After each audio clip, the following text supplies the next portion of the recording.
Hello, this is Xbox Ahoy, and this is Sine Mora. It's a rather unusual shoot 'em up available on the Xbox Live Marketplace, where it costs 1,200 Microsoft points, and it falls into the category of a bullet hell shooter. So lots and lots and lots of stuff on the screen at once. You'll see. It's a joint project between Hungarian studio Digital Reality and Japanese studio Grasshopper Manufacture.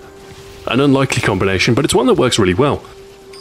The Japanese influence is very clear with its shoot-'em-up roots, the massive bosses, the characters. It's very Star Fox-like. And it's offset with this, presumably, Hungarian/Latin influence in the title and the aesthetic of the game. The menus and the typography are surprisingly good, actually. The game has this unique mechanic where, instead of having lives or health or energy, every hit you take takes away from the time that you have left. Killing enemies adds time, so it's really a race against time to defeat bosses, kill enemies, and just progress through the levels without taking damage, which loses time off your clock. The actual name of the game, Sine Mora, is Latin for without delay, which ties into the whole concept of the timer there. So how does it play? Well, it's very, very slick. Like I say, the aesthetic of the game is wonderful. From a graphic design perspective, the contrast between the colourful and fantastic setting, the colourful environments, and the characters is nice. I really like the aesthetic in this game. The typography is better than any other Japanese game I've seen. For me, that's normally one area where they fall down. It's because they're not designed for Western typography. They're originally Japanese. And so when they're sort of converted to English, they lose some of their aesthetic. But I'm guessing the Hungarian influence has kind of kept the Latin character set very firmly in mind. So from a graphic perspective, this game is beautiful, damn near perfect. Now, I've got to confess, I'm not really big into bullet hell shoot-'em-ups. I've played my fair share of shoot-'em-ups in my time, but I wouldn't consider myself to be massive on the bullet hell style. So this game, it's kind of, I don't know, it's challenging. I'll say it's not necessarily hard. I've not really struggled with any of the bosses. I've not become stuck or anything like that. But this game is definitely pitched at somebody who's going to invest a lot of time into becoming good at this game. You can play through it, but I feel as though I'm not doing very well, because I'm not practiced at the game. So if you want a game that it challenges you, then this will do that, certainly. If you like a game to sort of hand everything to you on a plate and say well done, then this game might not be for you.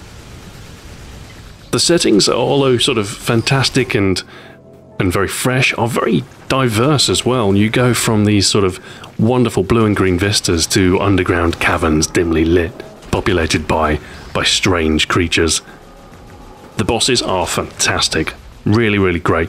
Reminds me a lot of Darius from the arcades, the oddly fish-themed shoot-'em-up, and they're replete with weak spots and different phases, and they work really well, and they're introduced in a suitably dramatic fashion. Really like the bosses. So the good stuff, the aesthetic, the bosses, the settings are very diverse, and it's very, very slick.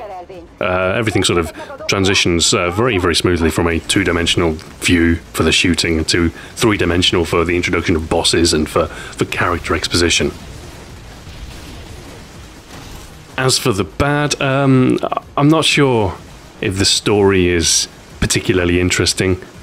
The characters look colourful enough, but there's not really any sort of real exposition there. It's a shoot-'em-up game. It's not really a story-driven game, let's be honest. But I suppose it all contributes to the universe, the diesel punk aesthetic. Another point of note is probably the accessibility. As a bullet hell shooter, it's probably not the most accessible of games.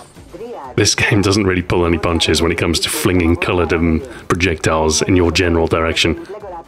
So if your reactions aren't up to scratch, this game will kick your ass, basically. So it might not be for the casual gamer, but still, the pretty colours are still fun. So on balance, it probably won't appeal to everyone. If you don't like shoot 'em ups, then this won't be your thing.